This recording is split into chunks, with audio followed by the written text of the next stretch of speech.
Welcome to Tripping Over Love, where we talk all about breakdowns, breakups, and breakthroughs. I'm Courtney Corona with Keith Miller. Well, hello there. Hello. Hello. We just spoke to John Krystal. Dr. John Krystal. Yeah, exactly, doctor. And for those of us who see the video, you can tell we're wearing different clothes. But we did just recently speak to him. It's a different day. But that's okay. I just had to call out the obvious. But you especially, I mean, I was really excited about this conversation, but you especially were really, really psyched. So I was so excited to have this conversation and am excited for people to listen to it because I have worked in the ketamine therapy space, psychiatry with ketamine for treatment of depression for about 4 years. I founded a startup that does that. And John Krystal is a preeminent researcher on ketamine. He holds one of the patents that was then licensed to Janssen on Spravato, which is the FDA approved version of ketamine, which is prevalent in most settings where ketamine is given. It's the FDA version. We do the non-FDA version or the off-label use of ketamine. Off-label, it's still. But he did research on ketamine in the early 2000s. One of the reasons you were really excited, for those who may not know a lot about ketamine and research related to depression. I mean, for years, right, the SSRI research is very old. Really not a lot was coming up. And so the findings that came with ketamine and how it really helps treatment-resistant depression was and continues to be one of those moments that is a game changer. It's a game changer, and it's still one that I don't think even among medical professionals they're aware, right, of what it. Some are, but the significance. Oh, many are broad, for sure. Yeah. But he cites a statistic about how few people with treatment-resistant depression are actually getting access to this kind of medicine. It's shockingly small. And if you know anybody that's depressed, or if you've been depressed, or you're thinking about becoming depressed, that's a joke.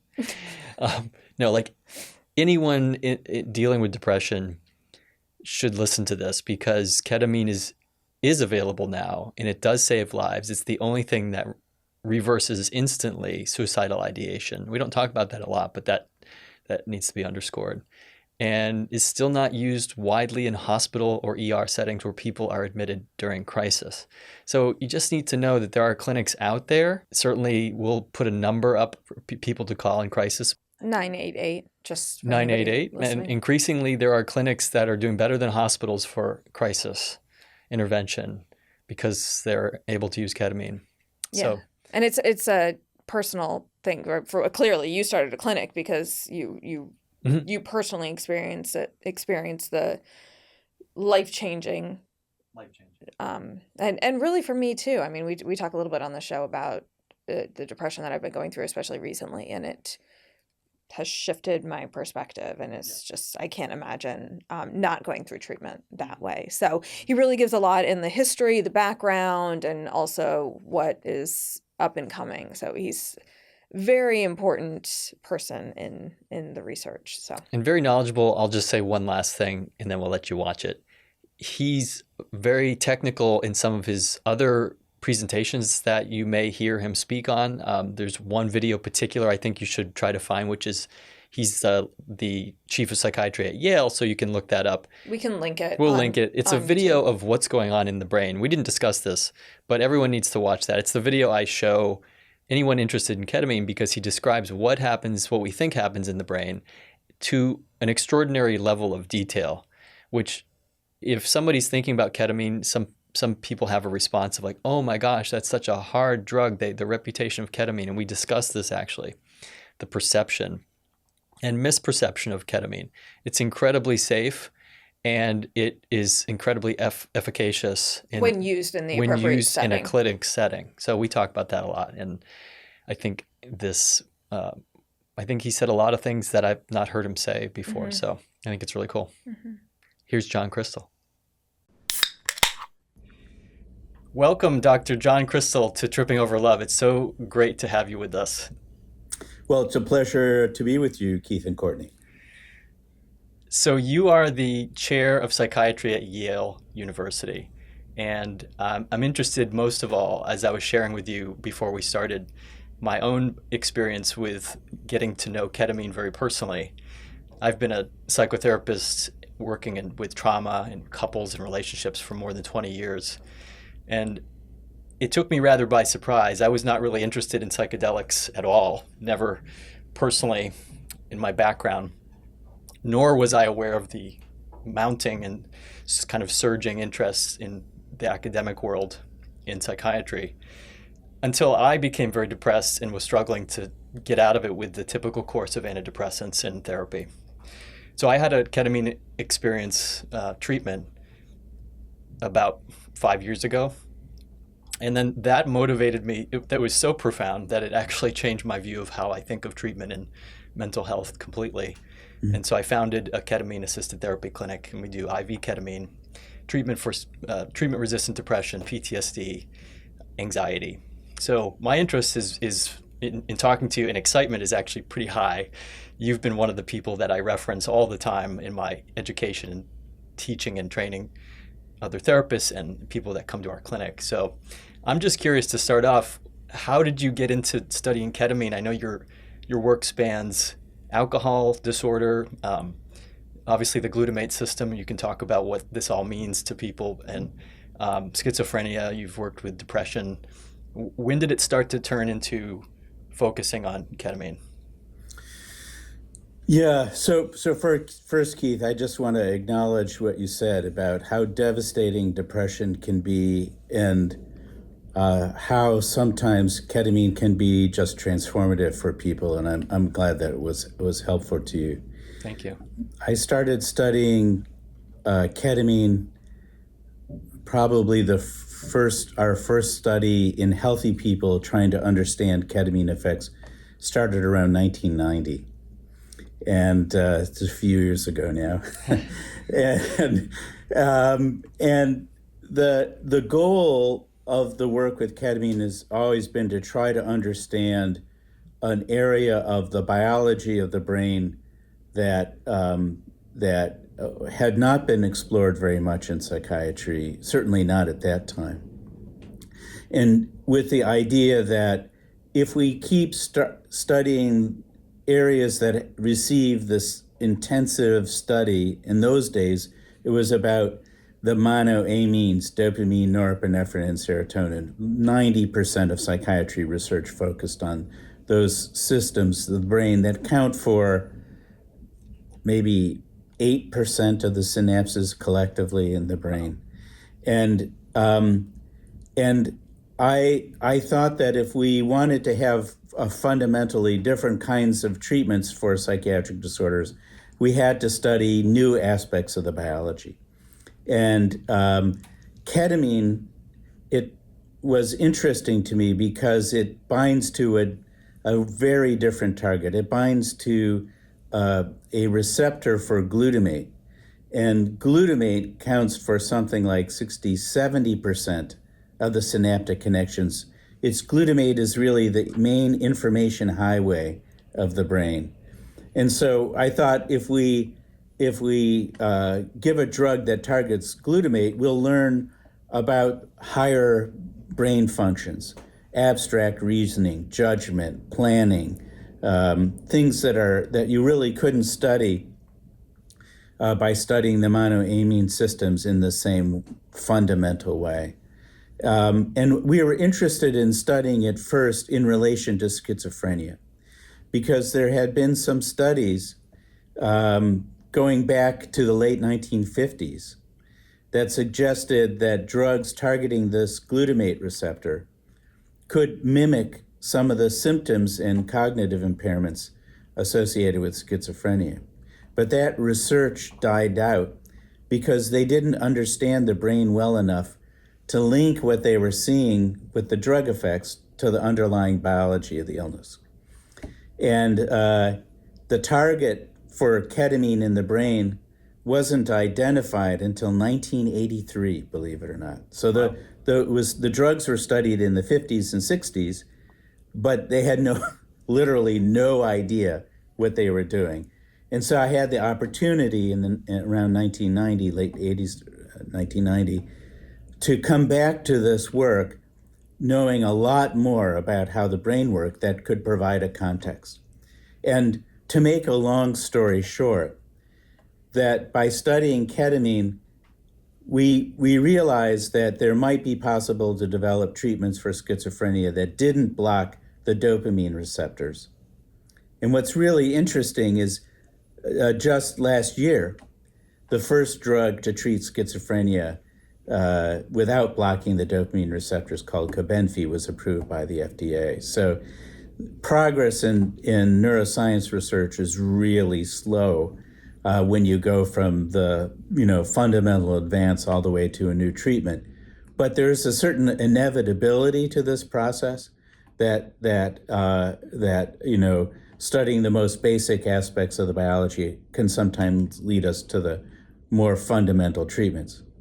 What happened was that my colleague and mentor, Dennis Charney, who just stepped down as dean at the Icahn School of Medicine at Mount Sinai, he had been studying the serotonin and norepinephrine system in relation to depression.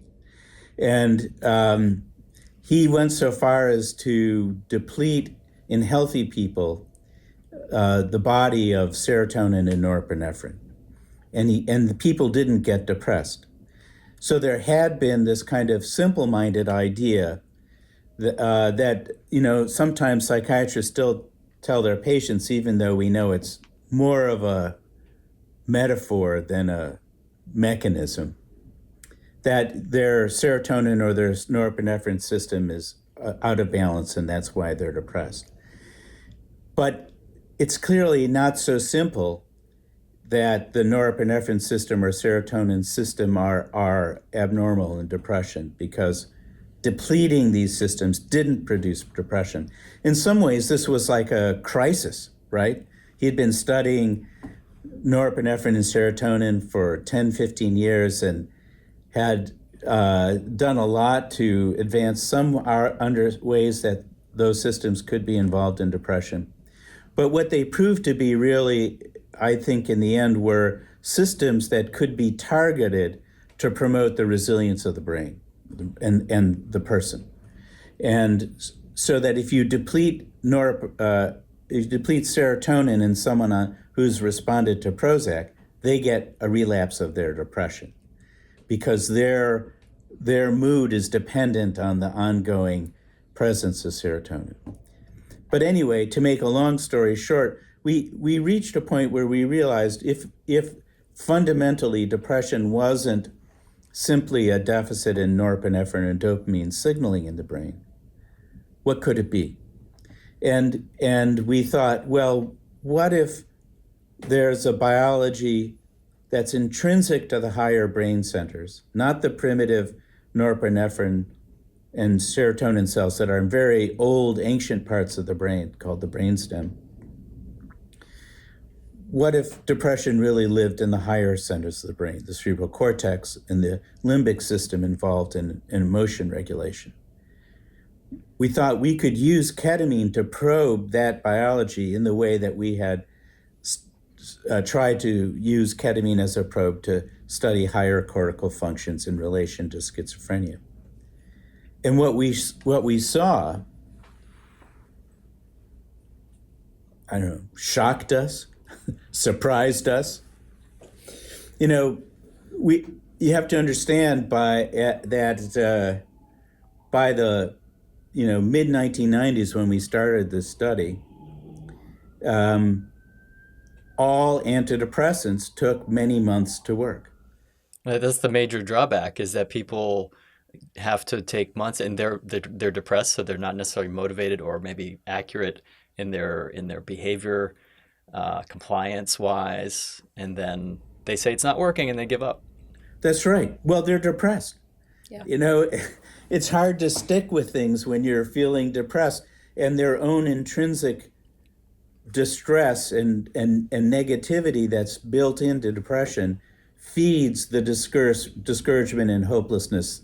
Totally. And it's sort of a feed-forward process. But what we saw was that we would give a dose of ketamine. People would feel the acute effects of ketamine a little euphoria, a little alteration in perception, whatever, that would go away. And we kept people in the clinic for a long time after we dosed them, partly to make sure that they would be okay before we let them go home. And rather than there being something to be worried about, what we discovered was that people started to feel a little better, sometimes even in the clinic while they were there for their first dose. And by the next day, some people felt all better. You know, it was so robust a change in some of these people that it was hard for us to believe that it was a real drug effect. It was very exciting, and around 1997, we started to report our results. And, I think that the general response from our colleagues back then was they found it very amusing to hear us talk about what we were finding with ketamine. And for the field and for science in general, replication is a major issue. So one of the things that really spurred this work forward was when, in 2006, Carlos Zarate and Husseini Manji and Dennis Charney at the National Institute of Mental Health then replicated the finding. In fact, the finding of that group really could have been superimposed on what we found. And as other groups progressively replicated these results, then the impact of that earlier discovery really became evident. Can you describe that moment when you allowed yourself to have some recognition and hope that, oh my gosh, we could be transforming what we can do and how we can help people who are navigating treatment-resistant depression? I'm getting chills thinking about it because it's such a transformative moment. But was there ever a time where you really allowed yourself to take that in and to recognize the impact that could have on so many people? Well, I think that around that time, around 1997, I thought this could be really important. And so at the beginning, what I wanted to do was not so much see ketamine be approved or used clinically, because I'm one of these people who believes you go through the process, you understand the right dose, the right regimen, you make sure that it's safe for people, et cetera, before you start using it in clinical practice. But even at that first study, as we had these first patients, we began to feel like if this is real, it's going to be huge. And it's going to have a big impact on people's lives. It was so fundamentally different. And that feeling about the distinctiveness of the treatment relative to standard treatments of the time has only grown over time. In other words, okay, it works really rapidly, and that's huge. It's also, as far at the moment, psychedelics are not yet approved by the FDA, and it's a little hard to know how effective one of these groups of drugs is relative to the other without head-to-head comparisons. So I'll set that comparison aside and just say that as far as I can tell, of the FDA-approved medications, ketamine's the most effective for treatment-resistant symptoms. And what's striking is it seems to be about as effective as electroconvulsive therapy, which is a much more invasive procedure and used to be the gold standard treatment for people who don't respond. Ketamine's also more effective in preventing relapse to depression among people who have recurring or chronic depression. And if you look at long-term treatment with esketamine, Janssen data suggests that it substantially reduces suicide attempts, death by suicide, and something called all-cause mortality which has to do with the profound connection of body and brain, about how being depressed makes every medical problem worse: cardiovascular disease, cerebrovascular disease, heart disease, brain disease, lung disease, kidney disease. It all gets worse if you're depressed. The outcomes are worse. And compared to standard treatment, and standard treatment is helpful for all-cause mortality compared to no treatment for depression. Right. But even compared to standard treatment, this is seems to be having impact on life expectancy. That's amazing. People think of depression as having a bad day. They don't think about inadequately treated depression shortening your life expectancy by a decade. Wow. That's a serious medical risk, and one that we as a society haven't usually approached with the seriousness that it deserves. Right. So many things that you're saying that we could talk about, the whole body treatment of depression and how that relates versus sort of a strict psychosocial model that people are depressed because of environmental factors or experiences. And certainly that is true, and they are contributors. I want to go back to what you said about, you mentioned esketamine. Some of our listeners would be versant on this, and others I want to explain or ask you to explain the difference between what we give and what many ketamine clinics across the country in the US give off-label, which is Ketalar, racemic IV ketamine or injection ketamine, versus esketamine. And what's the difference? And also to note for people that you are one of the patent holders on esketamine, right, which is a fantastic achievement. I want to ask you about the history of that and sort of how that came about. But specifically about esketamine, if you can comment on, because it is engineered differently, it is a slightly different version of the FDA approved version for anesthesia. Right.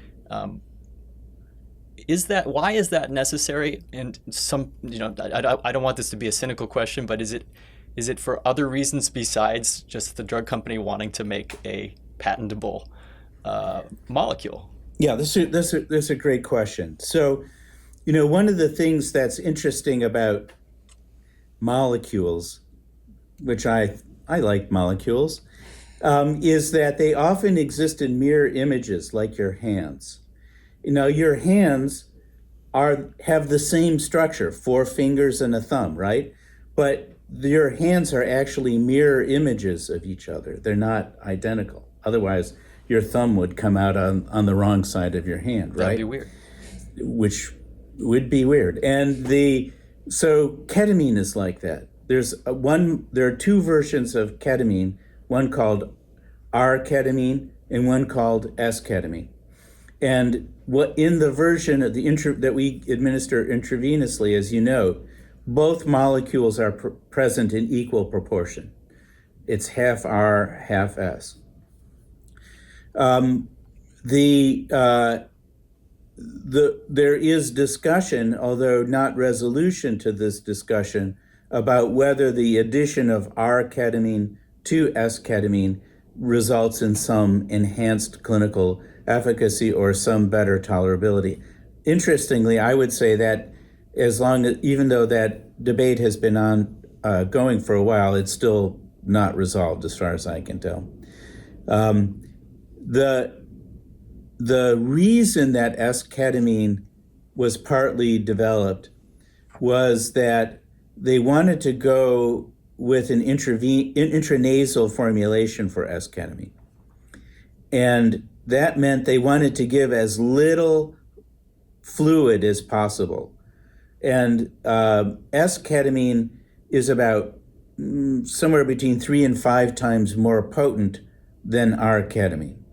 And so if you give esketamine as an intranasal thing, you can give 20 or 30% of the volume that you would need if you would give racemic ketamine, the mixture of R and S-ketamine. And so that was one of the reasons that Janssen went ahead to develop esketamine for their intranasal administration. And one of the reasons volume is really important gets to something that people don't quite understand, I think, enough about ketamine, which is that ketamine is not very well or consistently absorbed orally, which is why people generally are not given oral ketamine to take. It's something about 10 to 15% of the dose tends to be absorbed when you take it orally.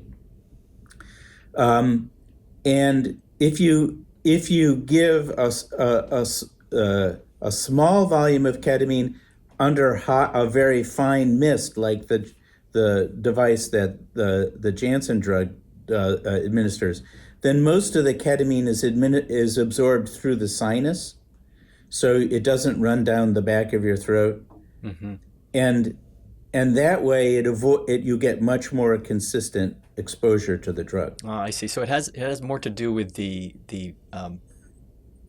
bioavailability and the convenience of being able to put it in a spray, not so much. And I wonder if we can just debunk this myth that it's not so much about having a less dissociative experience to allow more patients to tolerate the side effects, even though that may be just one of the benefits of Spravato.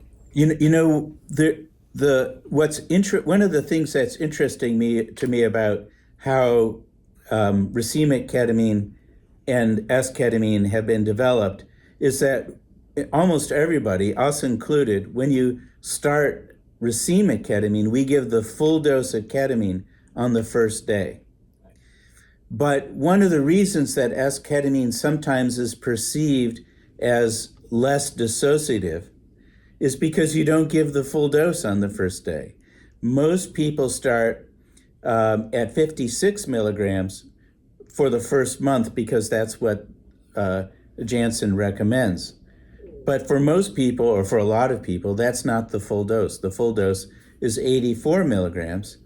And if they started at 84 milligrams, it'd probably be more comparable in dissociation to what you get with racemic ketamine. Oh, got it. Is there a need to have the subjective perceptual dissociative experiences?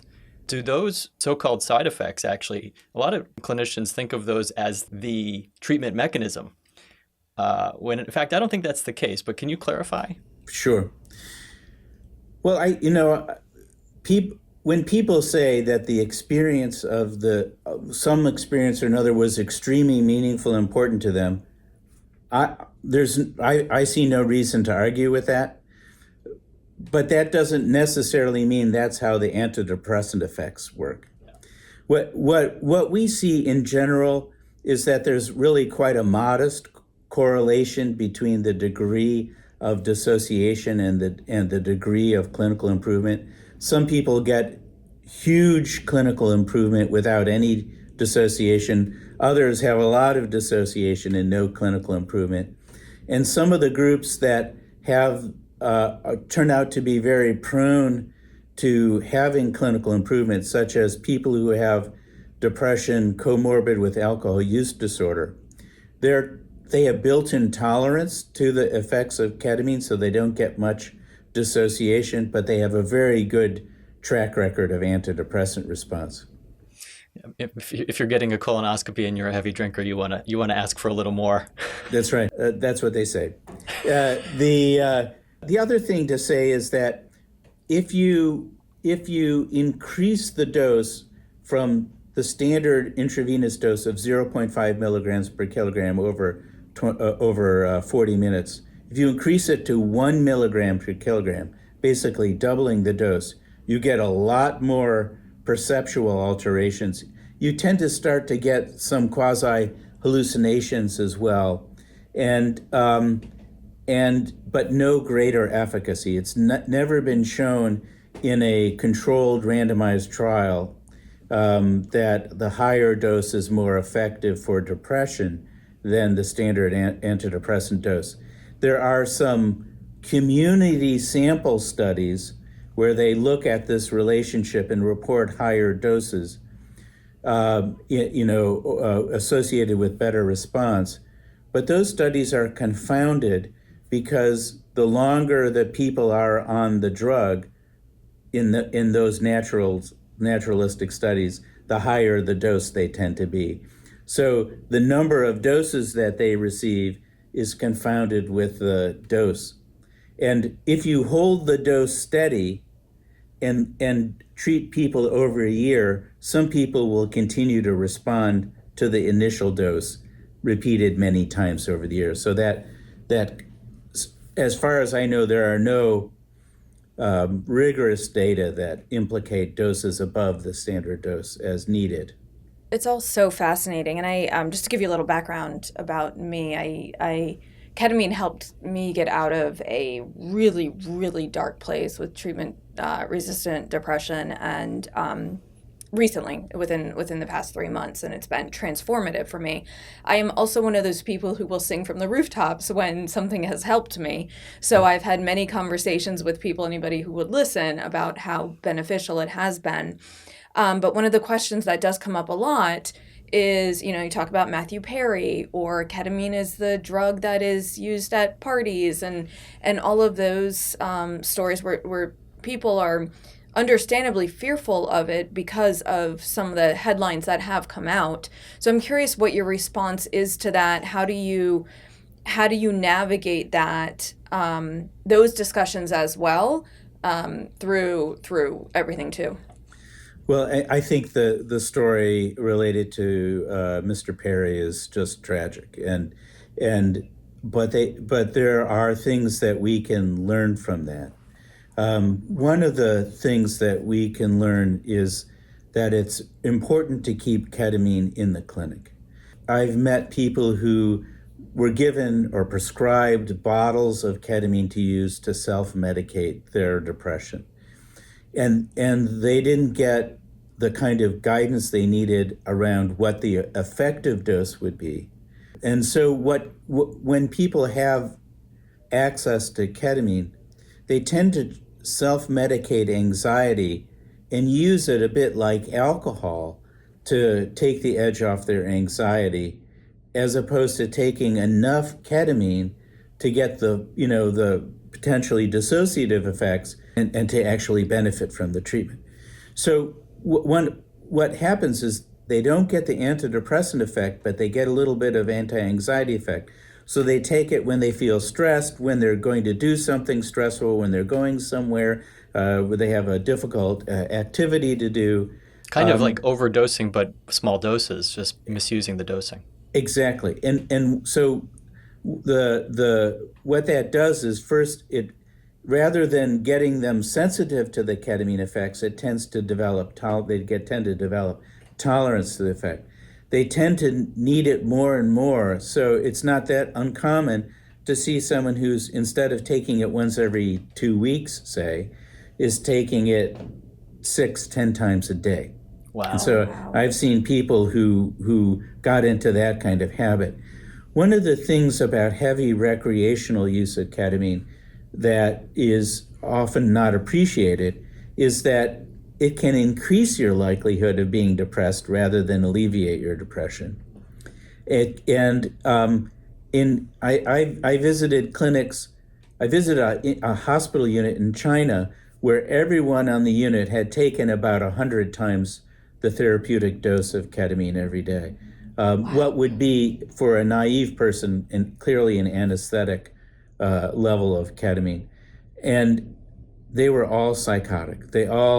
This group of people looked a lot like they had developed schizophrenia, except they didn't respond to antipsychotic medications. They recovered spontaneously after several months. Their psychosis did.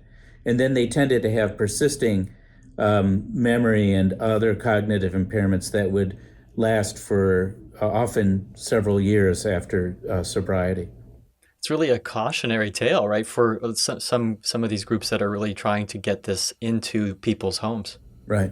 And in the case of Mr. Perry, I have no idea what he was intending to do with the ketamine and the other drugs that were in his body, but he essentially anesthetized himself, took an anesthetic dose where he was unresponsive while he was in a bathtub. Yeah. So So it could be that it was accidental, that he was not intending to do that. And so these kinds of avoidable medical risks are almost completely avoided if we keep ketamine in the clinic. And adding to that, can you talk about the safety of ketamine too? Just when you are in the clinic, what are the data that speak to the safety? Yeah. As far as we can tell, when ketamine is administered in a clinic, in the standard doses, with the kind of tapering frequency of drug administrations, it's extremely safe. The side effects that people tend to have, besides the dissociative symptoms that they get, are the main one that they don't like is nausea or vomiting. Their blood pressure goes up a bit, but they don't feel that. And so really, when we think about the medical risks of ketamine as an antidepressant treatment, the transient increase in blood pressure, the nausea and vomiting, sometimes associated with headache, those are the major concerns. But in reality, the greatest risk is the abuse liability of the drug, which is we can manage by keeping it in the clinic. Long term, there do not, as far as we can tell, there doesn't seem to be any really systematic impairment in cognition. People's cognition is impaired from their depression. Sometimes their depression-related cognitive function will improve during ketamine treatment. Quality of life improves. Overall health can improve. So the medical risks that we pay most attention to are the ones that are happening right there in the clinics. Dr. Krystal, you have really devoted your career to ketamine. You mentioned other psychedelic drugs. Ketamine's not technically a psychedelic, but a dissociative anesthetic. But people think of it as a psychedelic conventionally, I suppose, because of their perceptions. Other psychedelics like MDMA, psilocybin, 5-MeO-DMT, DMT, there's a whole number of them. And the re-engineering of each of those into synthetic, cousins is going on at a rapid pace right now, with companies coming in, a lot of money coming in to develop these medicines. What's your advice as a patent holder of one of the patent holders of Spravato, the only really breakthrough medicine for mental health in decades, to other companies? As many people would know, Lykos MAPS had a failed or a rejected application after decades, really, of ground building work to get that to the place where FDA was very likely to approve it, at least we all thought. And, what's your sense on what happened there, and how would you advise people? Is it politics? Is it science? Well, just one minor correction, which is our patent was for intranasal ketamine. We didn't stipulate specifically esketamine. The esketamine was developed by Janssen, but they built on the patents. They licensed our patents. The main thing to help people to understand what happened with Lykos, I would say, is the FDA process is intended to ensure that a treatment that's approved by the FDA, that we know what the right dose is, we know the right way to use it in treatment, that we understand its true safety profile when used appropriately, and that there were parts of those answering those simple questions which remained unanswered for the combination of MDMA plus the psychotherapy that they had developed as a package. It is my understanding that the company had received certain aspects of advice about how to address some of those concerns.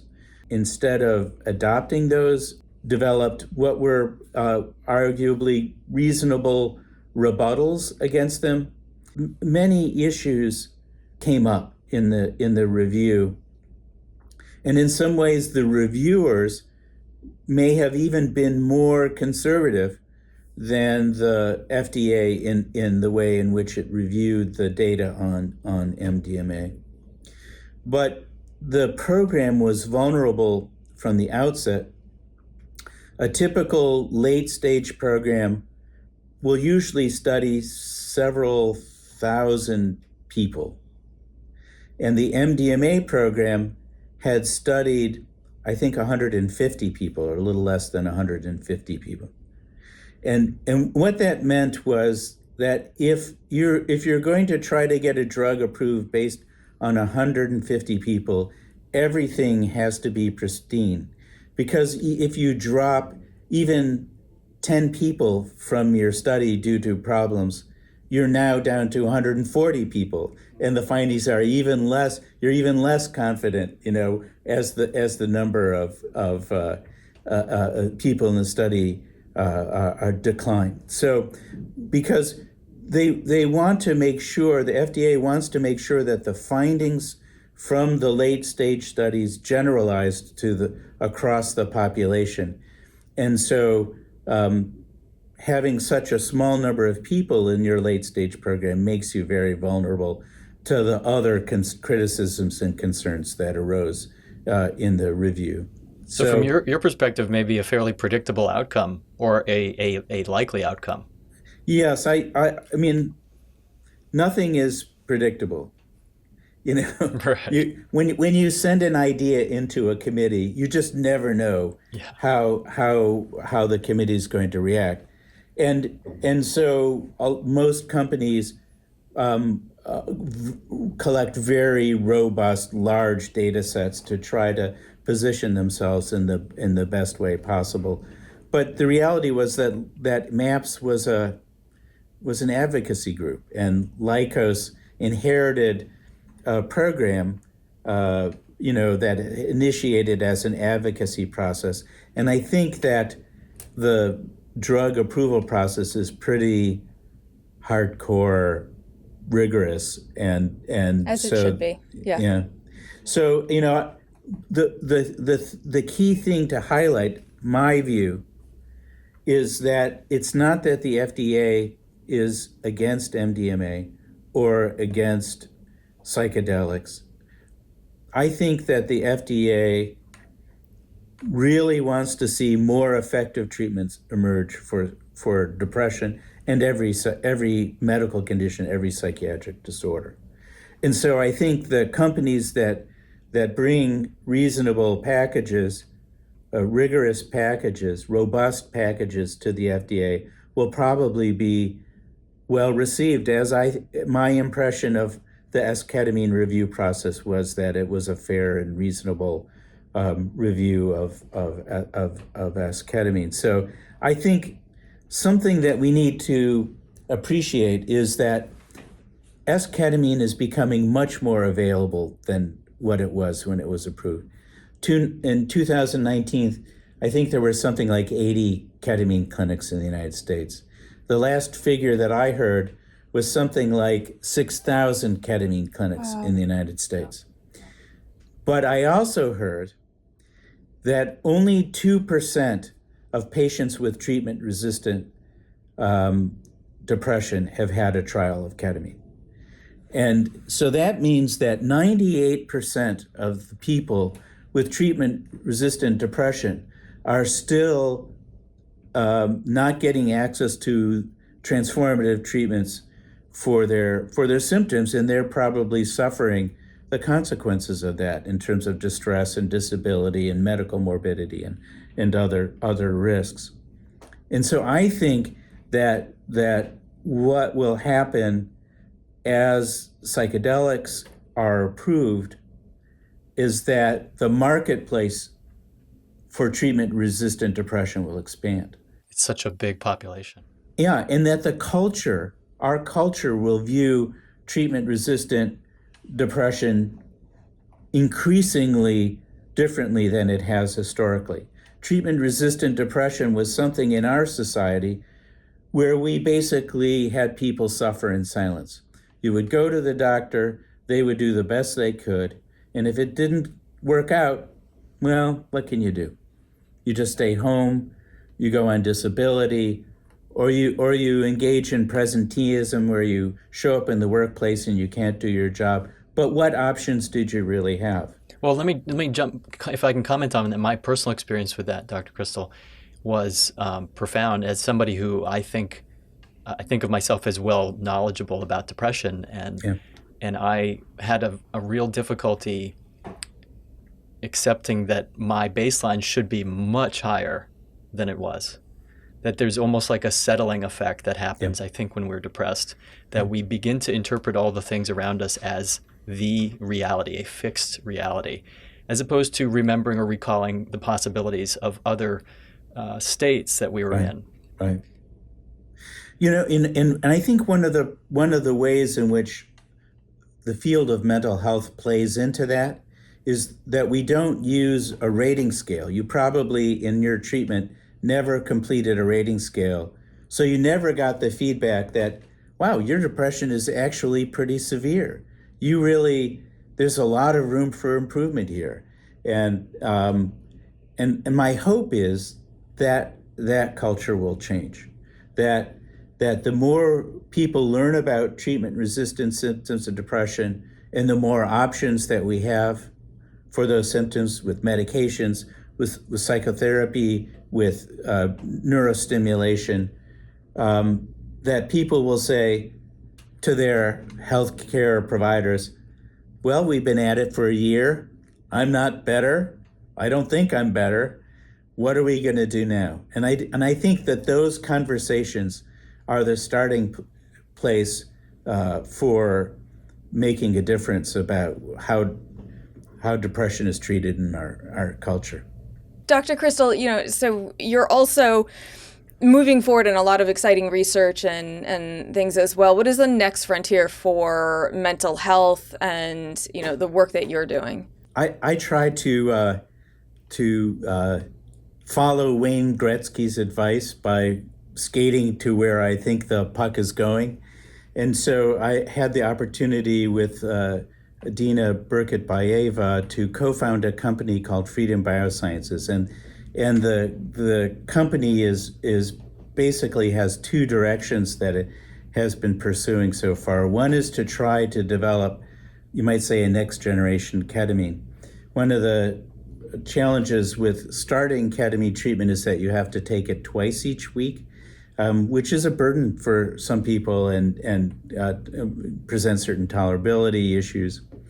So we've been trying to come up with a treatment that instead of taking it twice a week when you start it, you take every 2 weeks right from the get-go.